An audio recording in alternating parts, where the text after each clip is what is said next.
बिस्मिल्लाहिर्रहमानिर्रहीम। अस्सलामु अलैकुम। मैं हूँ डॉक्टर मोहम्मद असलम फ़हीम और आप सबको बहुत बहुत रमज़ान मुबारक। अल्लाह रब्बुल इज़्ज़त आपके लिए इस रमज़ान को बरकतों, रहमतों, मग़फ़िरत और जहन्नम की आग से आज़ादी का हकीकी सामान बना दे।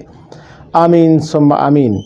नाज़रीन, रमज़ान मुबारक की आमद के साथ ही फूड स्ट्रीट्स और खाने पीने की दुकानों की रौनक दोबाला हो जाती है। पकौड़े, समोसे, कचौरियाँ और जलेबी, चना और फ्रूट चाट, रंग बरंगे खाने दस्तरखान की ज़ीनत बनते हैं। और दिन भर के रोज़े के बाद शाम के वक्त अफ्तारी में जब ऐसी अशिया की भरमार होती है तो स्टमक प्रॉब्लम्स का पैदा हो जाना फितरी सी बात है। नाज़रीन, आज हम बात करेंगे रमज़ान और होम्योपैथी से मुताल्लिक़ कि किस तरह होम्योपैथी रमज़ान में आपकी मदद कर सकती है। रमज़ान मुबारक में कौन सी होम्योपैथिक मेडिसिन्स हैं जो आपकी जीआई कंप्लेंट्स में हेल्पफुल हैं।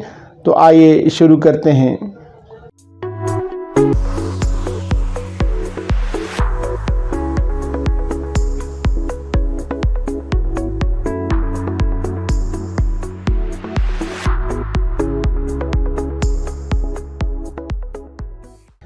नाज़रीन, रमज़ान मुबारक में मैदा की ख़राबी एक आम सी बात है, लेकिन यहाँ पर एक बात ज़हन नशीन कर लीजिए कि मैदा रोज़े की वजह से ख़राब नहीं होता, बल्कि ये मसला बनता है हमारी लापरवाही से। अब होता ऐसे है कि रोज़ा रखने से भूख और प्यास की शिद्दत पैदा होती है और अफ्तारी के टाइम बहुत ज़्यादा ठंडे मशरूबात, सॉफ़्ट ड्रिंक्स और कार्बोनेटेड ड्रिंक्स इस्तेमाल करते हैं। इसी तरह मिर्च, मसाले और तली अशिया का इस्तेमाल करके अपना मैदा ख़राब कर लेते हैं और यूँ हम रोज़े का असल मकसद हासिल करने की बजाय गैस्ट्रोइंटेस्टिनल प्रॉब्लम्स के शिकार होकर बीमार पड़ जाते हैं। ऐसे में डिस्पेप्सिया, जिसे कॉमनली हम एसिडिटी बोलते हैं, इसके अलावा डायरिया, कॉन्स्टिपेशन और फ्लैचुलेंसी यानी पेट फूलने की खराबियों की शिकायत आम देखने को मिलती हैं। इन तमाम इलामात के लिए होम्योपैथिक तरीक़े इलाज में बहुत सारी मेडिसिन्स हैं जो बहुत शानदार रिज़ल्ट्स देती हैं, जैसे आर्सेनिकम एल्बम, पल्सटीला, नेक्सवामिका, चाइना और दीगर कई एक अद्वियात। और समटाइम एक्यूट कंडीशन में जब एमरजेंसी जैसी सूरत हाल पैदा हो जाए तो कैम्फर, एबिस नाइग्रा, रोबेनिया और मैग्नीशियम फास्फोरिकम वंडरफुल रिज़ल्ट्स देती हैं। आइए अब जानते हैं कि कौन सी कंडीशन में कौन सी दवा इस्तेमाल करनी चाहिए। सबसे पहले आते हैं आर्सेनिकम एल्बम की तरफ।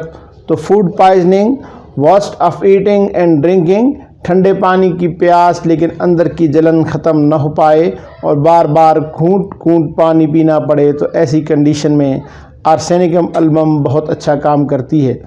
सेकेंड मेडिसिन है चाइना। स्टूल में अनडाइजेस्टिव फूड का अखराज, फ्लैचुलेंसी, गैस्ट्रिक के अखराज के बावजूद पेट फूला रहे तो चाइना बेहतरीन काम करेगी। थर्ड मेडिसिन है पल्सटीला। जब मरीज़ बहुत ज़्यादा तली हुई ग़ज़ा खा ले, बहुत ज़्यादा फैटी फूड खा ले, इसकी प्यास बिल्कुल ख़त्म हो जाए तो पल्सटीला के अलावा इसे कोई और दवा आराम न दे सकेगी। फोर्थ मेडिसिन है नेक्सवामिका। चटपटी अशिया और ओवर ईटिंग स्पाइसी फूड से होने वाली ख़राबी मैदा के लिए नेक्सवामिका बहुत अच्छा काम करती है। रात सोते वक्त रोज़ाना 5 ड्रॉप्स नेक्सवामिका 200 आधा कप पानी में मिलाकर पी लेने से इंशाअल्लाह आपका रमज़ान बहुत अच्छा गुजर जाएगा। नाज़रीन, कभी कभी यूँ होता है कि आधी रात को इमरजेंसी की कैफियत बन जाती है और अलामात गड़बड़ हो जाती हैं। कुछ समझ में नहीं आता कि कौन सी दवा इस्तेमाल की जाए, तो ऐसे में एबिस नाइग्रा, मैग्नीशियम फास्फोरिकम, रोबेनिया और कार्बोवेज को मत भूलिए। जब मरीज़ बहुत ज़्यादा खा ले, ज़रूरत से बहुत ज़्यादा, और इसकी वजह से lot of burning, lot of distension of stomach with palpitation, यूँ महसूस हो कि मरीज़ को हार्ट अटैक हो गया है, तो एबिस नाइग्रा उसे वापस सेहत की तरफ लौटने में बहुत मददगार साबित होती है। नाज़रीन, ये तमाम मेडिसिन 30 पोटेंसी में यूज़ की जा सकती हैं। आज के लिए बस इतना ही। उम्मीद है आपका रमज़ान अच्छा गुजरेगा।